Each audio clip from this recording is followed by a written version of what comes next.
All right, it is a beautiful fall morning here. It's a little humid, but it's starting to feel like fall. Um, the title of this is going to be Get Yourself a Government Job. The jobs data came out, and I think it was 818,000 jobs were basically over-reported. So they said that, or they revised the number down by about 800,000 jobs, meaning for some reason, the government or whoever is reporting this information basically thought that there was 800,000 more jobs than what actually were out there. And I think they probably look at the unemployment claims, and they're able to see, if people are going on unemployment or they're applying for unemployment, then they obviously don't have a job. And what I saw is that basically no government jobs were lost. I think there was a small amount of government jobs that were actually added. And then all of the negative revisions, so all of the jobs that they said, oh, wait, we said these people had a job, but they actually don't have a job, that all came from the private sector. So it all came from people that were outside of the government that either were terminated, they quit, they got fired, whatever. So the government didn't lose any jobs, right? But the private sector is revised down by over 800,000 jobs. How does that make sense?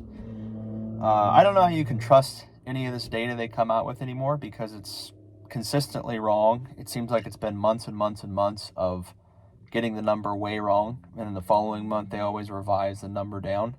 They say, oh, we added 200,000 jobs in May. And then the real number is actually only 100,000, right? And I'm just pulling those numbers out, but they're always wrong. They seem to be over-reporting the amount of jobs that are actually added.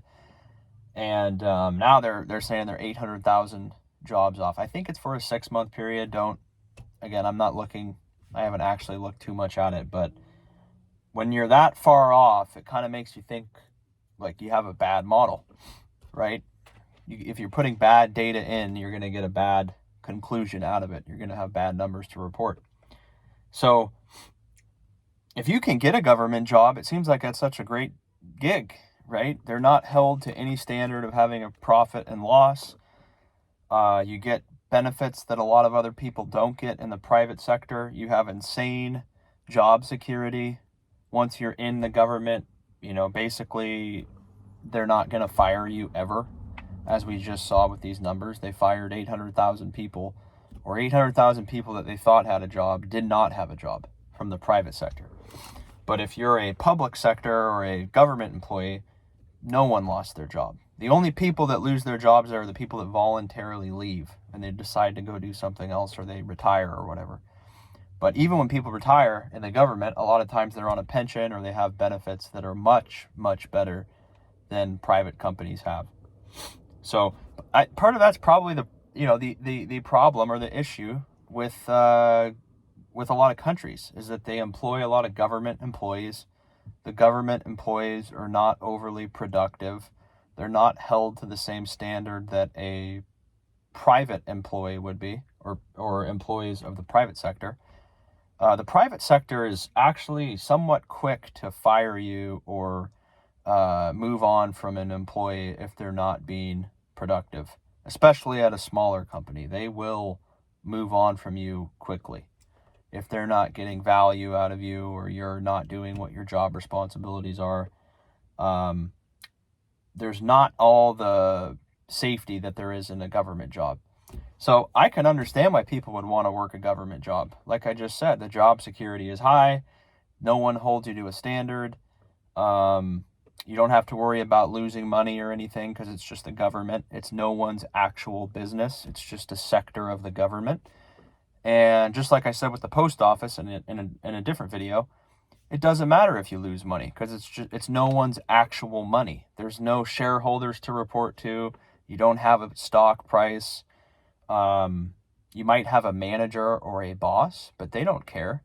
It's not their company. It's not their money. They're getting a paycheck just like you are. And it's coming from the United States government. So it's difficult, to be a private sector person and compete with the government because you're taking on a lot more risk being in the private sector. You have to actually compete with other businesses. If bad things happen to you, you're going to be fired, or you're going to be laid off, or you're going to have to find a different occupation. And if you end up in the government, again, the government, you might make more money in the private sector. You might. It really depends. But the job security in the government is incredibly high, right? To basically say that they didn't fire anyone out of the government, but 800,000 jobs were overreported from the private sector, just tells you how cushy the government jobs are. So I don't blame you if you have one. In fact, I'd like to have one too, because it's like I said, job security's high. You're not stressed out about having to hit all these metrics, because you're just a member of the government, and they're not really held to any high standard like a private company is. If a private company was losing money and the employees weren't doing anything, ultimately enough time goes by, they're going to move on from you, or they're going to lay off, or they're going to fire people, because they have to make money. They don't have an option to lose money. The government can. The government can have all these different bodies and these different government entities that do things that don't actually add value, and they're allowed to do that because it's just the public's money. And I think that's a big reason why the country's so much in debt. It's like, we have all these different programs. Is anyone actually looking at the viability of each of these programs? Like, is this program a positive expected value on the investments that we're making? We're spending $500 million on this program and all these people. What's the actual benefit of this program? And I think what you'll see is a lot of the programs actually have a negative expected value. They actually are negative investments. They don't have a positive return. And so the people that are employed there, they get paid their money and everything, but they're not actually adding any value to society. It's a net loser. So all this tax money goes into these programs that actually aren't productive. And so if you're a government employee, you're fine because you're getting paid money to work for the government, but you're not actually adding any real value to the economy. You're sucking value out of the economy, because they're paying all these government employees to do jobs and to do things that don't actually add more value than what the cost is. And that's a big reason why I think there's so much government debt, and the government just isn't held to a high standard. So you guys let me know what you think. The jobs number is, I don't know how anyone can even trust it anymore. They're just so consistently wrong. So let me know what you think. Subscribe for more if you want. Take care. See you in the next one.